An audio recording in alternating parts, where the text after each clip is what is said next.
La Champions League reprend et voici le 11 de l'Inter face à Kerat. Et il n'y a pas grand changement en vrai, à part peut-être Fratesi au milieu de terrain, Zielinski aussi au milieu de terrain, Barella qui passe 6. En fait, si, il y a quand même pas mal de changements. Bastoni, il est laissé au repos, c'est vrai qu'il avait enchaîné pas mal de matchs, et Akanji aussi. Parce que mine de rien, Akanji, je le disais depuis le début de saison, il a pratiquement enchaîné tous les matchs. Là maintenant, Christian Tivou, il commence à mettre un peu Bissek titulaire, il a essayé au centre, il a essayé maintenant à droite. Voilà, ça lui donne plus de continuité, plus de confiance. Fratesi, j'ai l'impression qu'en fait, on le met titulaire face aux équipes qui sont faibles défensivement. Vu qu'il se projette facilement vers l'avant, bah, il pourra bénéficier de ces espaces en fait.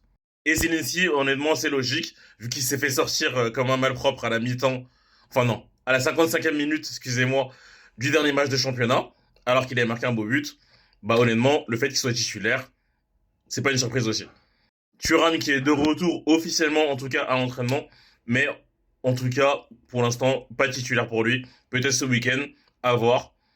Boni qui est laissé au repos, étant donné que la dernière fois, quand même, il a fait un mauvais match ce week-end en championnat. Lautaro, bah, du coup, il n'y a pas le choix, on est obligé de le mettre titulaire. Déjà, c'est le capitaine, il doit enchaîner tous les matchs. On va pas mettre une attaque Pio et Boni, donc à voir. En tout cas, n'hésitez pas à me dire ce que vous pensez de cette compo et Forza Inter.